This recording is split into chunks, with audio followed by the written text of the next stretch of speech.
नमस्कार, आप देख रहे हैं स्वराज एक्सप्रेस। मैं हूं आपके साथ राघवेंद्र। उज्जैन में शनिवार को शिप्रा नदी में कार गिरने से लापता हुए 3 पुलिसकर्मियों में से 2 की तलाश अब भी जारी है। रविवार को दिन भर चले रेस्क्यू के बाद भी नेशनल डिजास्टर रिस्पांस फोर्स यानी एनडीआरएफ और होमगार्ड गोताखोरों की टीम एसआई मदन लाल निमामा और कांस्टेबल आरती पाल को ढूंढ नहीं सकी है। कार नंबर MP 13CC7292 का बम्पर घटनास्थल से करीब 3 किलोमीटर दूर मिला है। पुलिस टीम मौके पर मौजूद है। संभावना जताई जा रही है कि कार भी आसपास हो सकती है। इससे पहले रविवार सुबह करीब 8 बजे उन्हेल टीआई अशोक शर्मा का शव घटनास्थल से 4 किलोमीटर दूर बरामद कर लिया गया। शाम के बाद अंधेरा होने के चलते रेस्क्यू बंद कर दिया गया था। अब आज यानी सोमवार को फिर एनडीआरएफ के 30 और होमगार्ड के 20 से ज्यादा और शिप्रा तैराक दल के करीब 22 लोगों की टीम उनकी तलाश में जुटी हुई है। लेकिन इस हादसे का जिम्मेदार कौन है, आज इस पर बात होगी।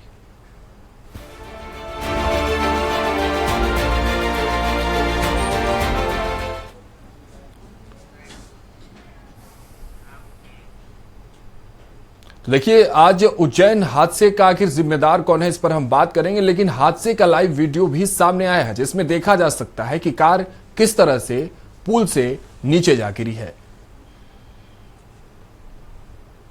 तो ये लाइव तस्वीरें सीसीटीवी फुटेज की ये तस्वीरें थी, देख पा रहे होंगे आप। धुंधली धुंधली सी आपको जरूर नजर आ रही होगी, लेकिन वो सर्कल में, उस घेरे में आप देख पा रहे होंगे किस तरह से वो गाड़ी जो है जिसमें वो तीनों पुलिसकर्मी सवार थे, वो गाड़ी शिप्रा नदी में जाकर गिर जाती है और उसका वीडियो जो है अब सामने आया है। सीसीटीवी ये फुटेज हम आपको इस वक्त स्क्रीन पर दिखा रहे हैं। उज्जैन हादसे का ये लाइव वीडियो आप समझिए और समझने की कोशिश करिए कि देखिए रफ्तार क्या रही होगी गाड़ी की, किस तरह से वहां बैरिकेटिंग्स नहीं थी, तमाम बड़े सवाल है। अब तक अगर बात कर ले इस पूरे मामले में, वीडियो सामने आने तक की बात अगर आपको बता दें, अपडेट दे दो आपको, तो इसमें अब तक 2 पुलिसकर्मियों की तलाश अब भी जारी है। उज्जैन हादसे का ये लाइव वीडियो है। कैसे ही जिंदगी पर ये 9 सेकेंड का वीडियो भारी पड़ गया है, यानी कि 9 सेकेंड भी महज इतने कम सेकंड में, इतने कम समय में ये गाड़ी जो है शिप्रा नदी में समा जाती है और 3 जिंदगियां इसमें तबाह हो जाती है। हालांकि 2 पुलिसकर्मियों की तलाश अब भी जारी है। 24 घंटे का समय, 24 घंटे से ऊपर का समय बीत चुका है। एसडीआरएफ की टीम, एनडीआरएफ की टीम, तमाम गोताखोर जो है वहां अब भी मौके पर मौजूद है। तलाश जारी है और इंतजार इस बात का कि उन दोनों पुलिसकर्मियों के शव को भी बरामद कर लिया जाए।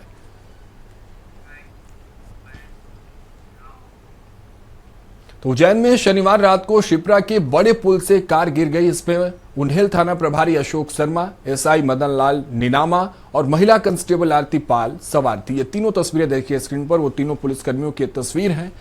टीआई अशोक शर्मा बुलंदशहर उत्तर प्रदेश के निवासी थे। 27 मई 1988 को कांस्टेबल भर्ती हुए और एसआई रहते हुए उन्हेल थाना का प्रभार संभाल रहे थे। परिवार में उनकी पत्नी शशि व उनके 2 बेटे हैं। एक डॉक्टर है और दूसरा गुड़गांव में नौकरी करता है। 1 मई को ही बड़े बेटे की शादी हुई थी जिसमें कर्नाटक के राज्यपाल भी शामिल हुए थे। एसआई निनामा की अगर बात कर ले तो एसआई निनामा रतलाम जिले के सैलाना के हैं। उनके भी 2 बच्चे हैं। वही कांस्टेबल आरती पाल 2012 में भर्ती हुई। उज्जैन में मां शीला पाल के साथ रह रही थी और अविवाहित है। तो ये तीनों पुलिसकर्मी जो शनिवार शाम शिप्रा नदी में जिस तरह से हादसा हुआ, पुलिस के गाड़ी गिरने के बाद ये तीनों शिप्रा नदी में उस गाड़ी के साथ समा गए। हालांकि अब तक अशोक शर्मा का शव बरामद कर लिया गया।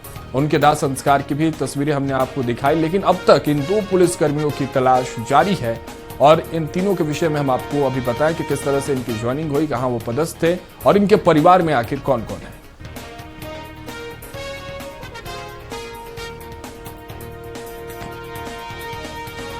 तो देखिए, परिवार टूटकर पूरी तरह से बिखर गया क्योंकि इनके कंधों पर जिम्मेदारी थी। पूजा तो अपने मां के साथ ही उज्जैन में रह रही थी और सबसे बड़ी बात ये अविवाहित थी, यानी इनके परिवार की जिम्मेदारी इनके कंधों पर थी।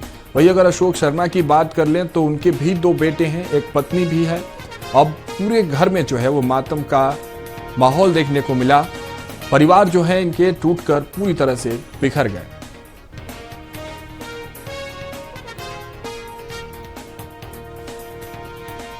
तो देखिए, इस हादसे में किसी ने पिता खोया, किसी ने पति, तो किसी मां ने अपनी बेटी खो दी है।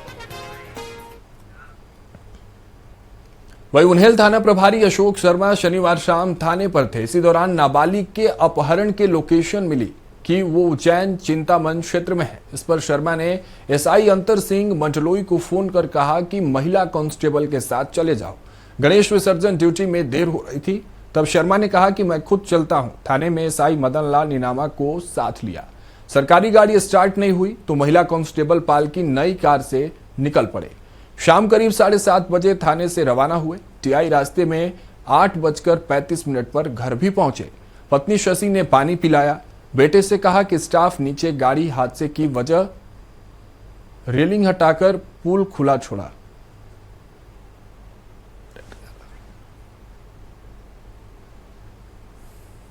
तो देखिए, ये तब की बात है। ये पूरी कहानी आपको समझाने की कोशिश कर रहे थे कि आखिर किस तरह से अशोक शर्मा को एक अपहरण की लिंक मिलती है। उस अपहरण की लिंक मिलने के बाद वो अपनी एक टीम तैयार करते हैं और वो निकलने की कोशिश करते हैं। लेकिन सवाल एक और यहां आकर बड़ा खड़ा हो जाता है। जिस जिप्सी को, जिस गाड़ी को सरकार की तरफ से उस प्रशासन को दी गई थी, वो गाड़ी की इससे आप मौके वारदात पर पहुंची, वो गाड़ी स्टार्ट नहीं होती है। इसके बाद जो महिला कांस्टेबल थी, उनकी नई कार वही थाने पर खड़ी थी और उनकी नई कार से ये तीनों निकल पड़ते हैं। उससे पहले अशोक शर्मा जो है अपने घर भी जाते हैं, अपनी पत्नी से मुलाकात करते हैं, पानी भी पीते हैं वो अपने घर पर। उसके बाद अपने बेटे से कहते हैं कि नीचे स्टाफ खड़ा है, मुझे निकलना होगा।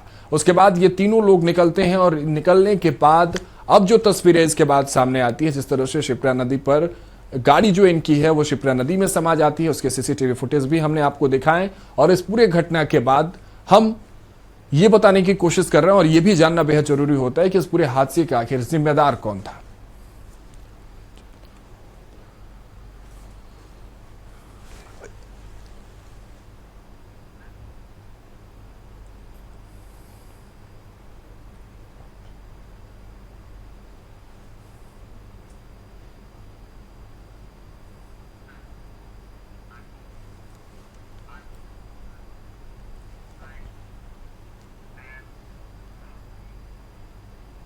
और अब बात हादसे के बाद उठ रहे सवालों की है। आखिर इस हादसे का जिम्मेदार कौन है? इसे लेकर स्वराज एक्सप्रेस के कुछ बड़े सवाल भी हैं।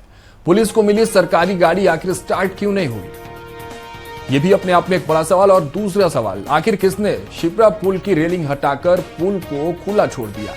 15 फीट चौड़ी पुराने पुल पर कोई लाइट की व्यवस्था आखिर क्यों नहीं थी? चेतावनी के तौर पर पुल पर रेडियम क्यों नहीं लगाया गया था? या फिर हादसे की वजह महिला कांस्टेबल का कार चलाना था? तो ये तमाम बड़े सवाल जो इस पूरे हादसे के बाद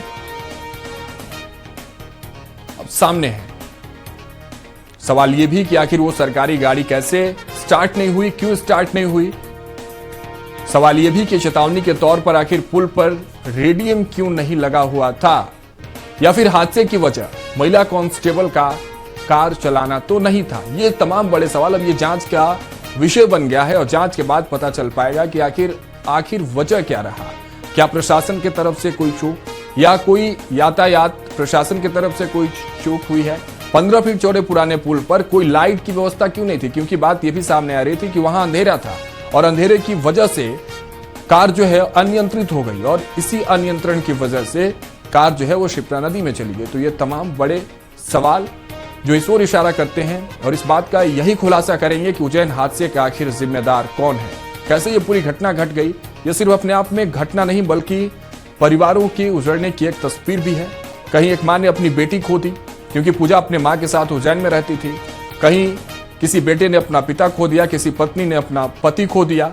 तो ये तमाम बड़े सवाल जो स्वराज एक्सप्रेस के हैं इस पूरे हादसे के बाद और महत्वपूर्ण सवाल जो आधार बनेंगे इस पूरे मामले के, और यहीं से जो है वो इस पूरे हादसे की जो है कहानी समझ में आएगी।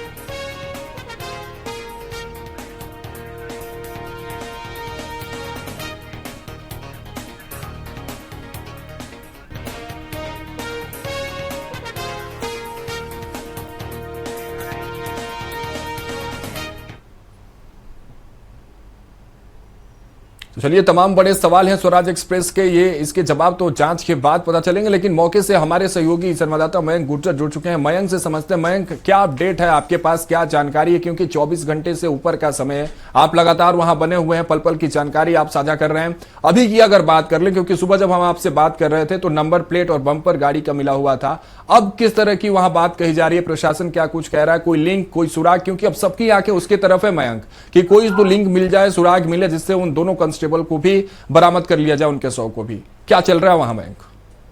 जी, अभी बात चलूँ तो रेस्क्यू ऑपरेशन की और टीमें यहाँ लगातार बढ़ा दी गई है। लगभग 5 टीम अलग-अलग इसमें काम कर रही है, जिसमें एनडीआरएफ की 2 टीम और जो एसडीआरएफ की 2-3 टीमें अलग-अलग कर दी, जो अलग-अलग एरिया में डिवाइड कर दी गई।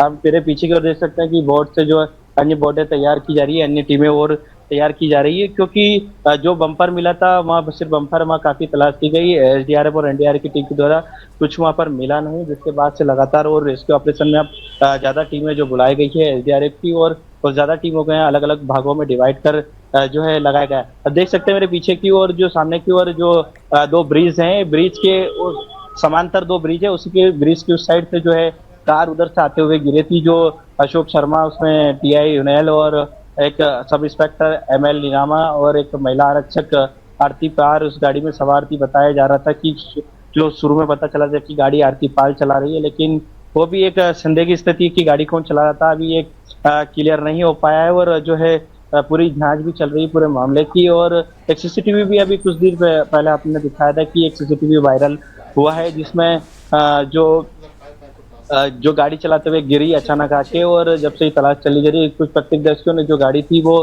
ब्रिज के नीचे तक देखी थी, उसके बाद गाड़ी किसी को दिखाई नहीं दी।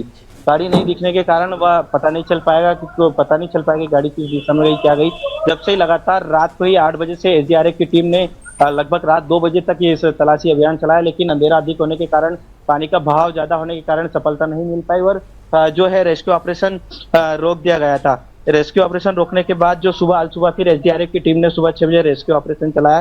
कुछ ही देर बाद एनडीआरएफ की टीम पहुंची और लगातार जो है रेस्क्यू ऑपरेशन शनिवार रात से लगा के अभी तक चलता ही आ रहा है। और सुबह जो बोनट है यहाँ से 4 से 5 किलोमीटर दूर जो है बरामद हुआ है।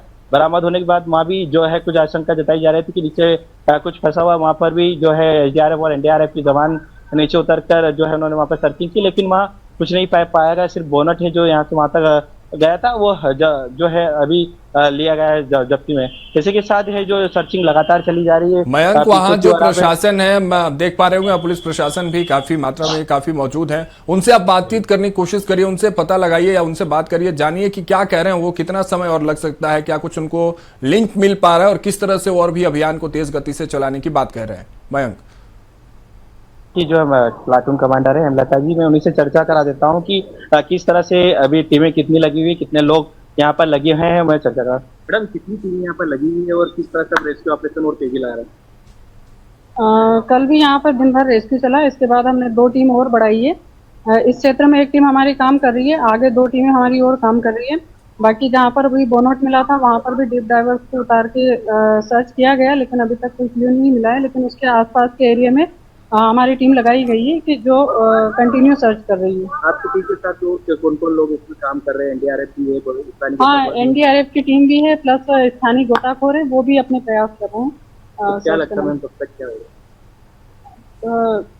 कोशिश तो यही है कि जल्द से जल्द अपन सर्च कर लें।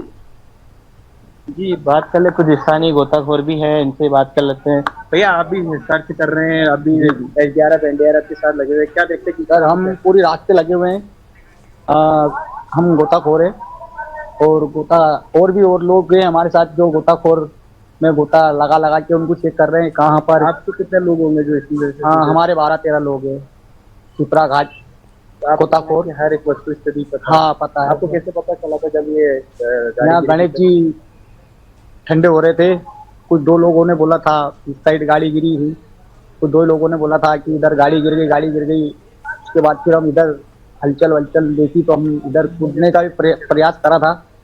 बाकी जो शर्मा जी थे वो निकल चुके थे गाड़ी से। तो क्या लगता है कितनी क्या गहरी होगी होगा जो आपको स्थानीय आपको? हाँ, 12-13 फीट से ऊपर है पानी की काटा का काम भी चल रहा था कुछ? हाँ, वो बोर दिया गया था।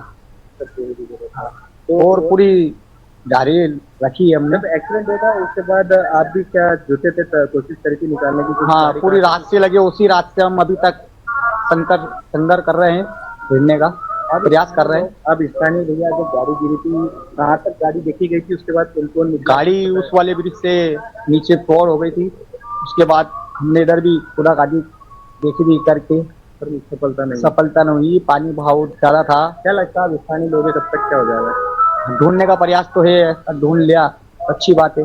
बाबा महाकाल से प्रार्थना है कि जल्द से जल्द उनके घर वालों को डेड बॉडी प्राप्त हो जाए।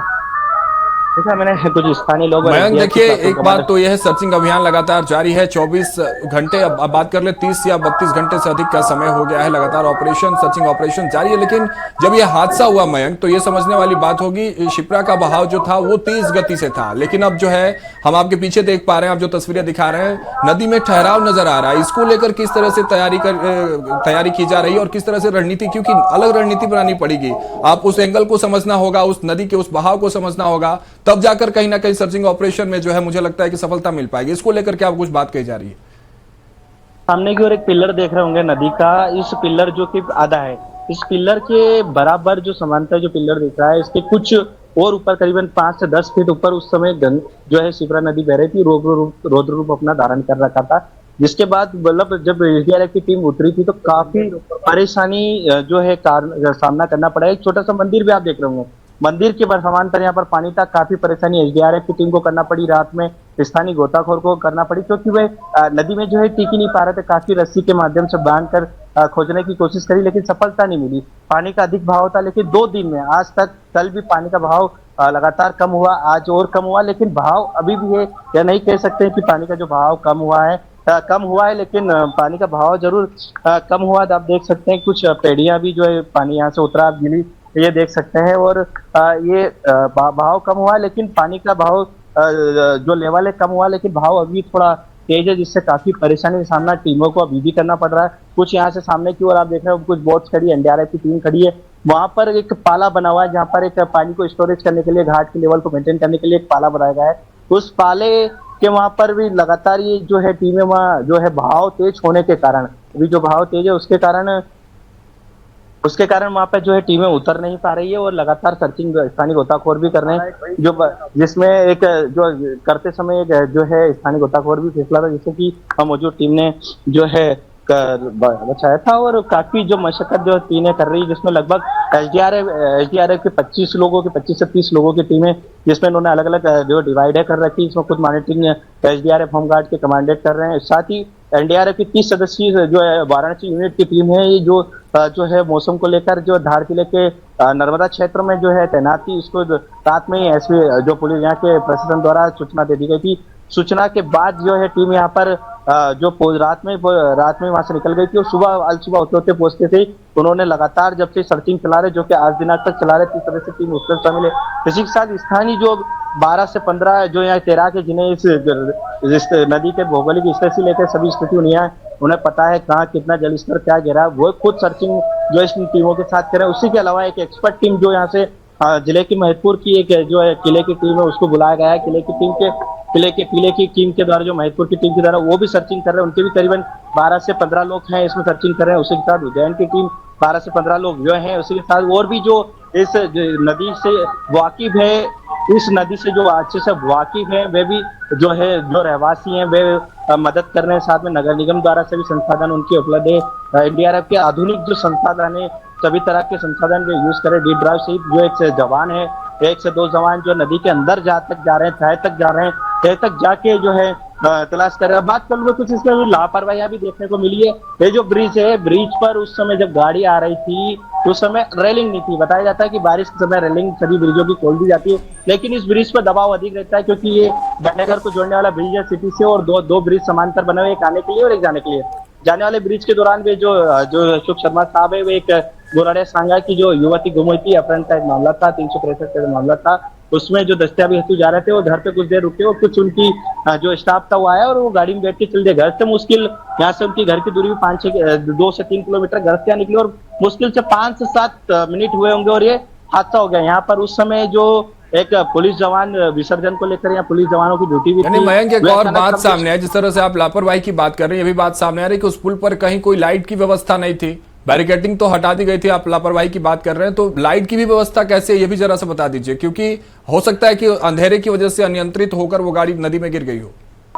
देखो, कुछ भी नहीं किया जा सकता है, क्योंकि इस ब्रिज पे लाइट तो नहीं थी, तो कहीं ना कहीं नगर निगम की सरासर जो है गलती, लापरवाही सामने आ रही। घाटों पे भी जो है लाइटें नहीं थी उस समय जब गाड़ी गिरी, उसके बाद तुरंत रेस्क्यू ऑपरेशन SDRF की टीम अंदर उतरी। जब भी अंधेरा था, काफी गाड़ियों की लाइट के माध्यम से कुछ देर रेस्क्यू ऑपरेशन चलाया गया। उसके बाद जो है आनंद फानंद में अस्थायी रूप से नगर निगम के द्वारा यहाँ लाइट लगाई गई, जो पुल पे लाइट लगी थी वे भी चालू नहीं थी, जिससे काफी परेशानियों का सामना जो है रेस्क्यू टीम को करना पड़ा। कहीं ना कहीं लाइट भी एक इस हादसे का कारण हो सकती है। ठीक है मयंक, और आप वहां बने रहिए, आगे और भी आपसे हम जानकारी लेते रहेंगे। तो देखिए ये हादसे का जिम्मेदार कौन, इस पर हम बात कर रहे थे और लापरवाहियों की बात चल रही है। लेकिन आइए अब आपको एक बार फिर से हादसे का लाइव वीडियो दिखा देते हैं जो सामने है, जिसमें देखा जा सकता है कि कार किस तरह से पुल से नीचे जा गिरी है। आप देखेंगे ये सीसीटीवी फुटेज है, पूरे हादसे की तस्वीर जो है वो आप समझ पाएंगे किस तरह से बैरिकेटिंग ना होने के कारण ये कार जो है, आप देखिए सीसीटीवी फुटेज में साफ तौर पर दिखाई देगा कि किस तरह से कार जो है वो शिप्रा नदी में गिर रही है और गिरते हुए अपने साथ ये 3 कांस्टेबल जो हैं वो अंदर ले गई है कार। अनियंत्रण की बात हो रही है, व्यवस्था की बात हो रही है, लाइट्स नहीं थी ये भी बात हो रही है और तमाम प्रशासनिक व्यवस्था पर भी बात हो रही है। और ये सीसीटीवी फुटेज पूरे हादसे की कहानी बयां कर रही है।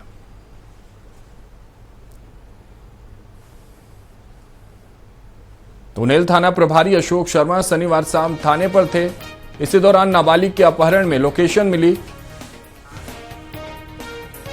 तो उज्जैन में शनिवार रात को शिप्रा के बड़े पुल से कार गिर गई। इसमें उन्हेल थाना प्रभारी अशोक शर्मा, एसआई मदन लाल नीनामा और महिला कांस्टेबल आरती पाल सवार थी। टीआई अशोक शर्मा बुलंदशहर उत्तर प्रदेश के निवासी थे। 27 मई 1988 को कांस्टेबल भर्ती हुए और एसआई रहते हुए उन्हेल थाने का प्रभार संभाल रहे थे। परिवार में पत्नी शशि व 2 बेटे हैं, एक डॉक्टर है और दूसरा गुड़गांव में नौकरी करता है। 1 मई को ही बड़े बेटे की शादी हुई थी। इसमें कर्नाटक के राज्यपाल भी शामिल हुए थे। एसआई नीनामा रतलाम जिले के सैलाना के हैं, उनके 2 बच्चे हैं। वहीं कांस्टेबल आरती पाल 2012 में भर्ती हुई और उज्जैन में मां शीला पाल के साथ रह रही थी और अविवाहित थी।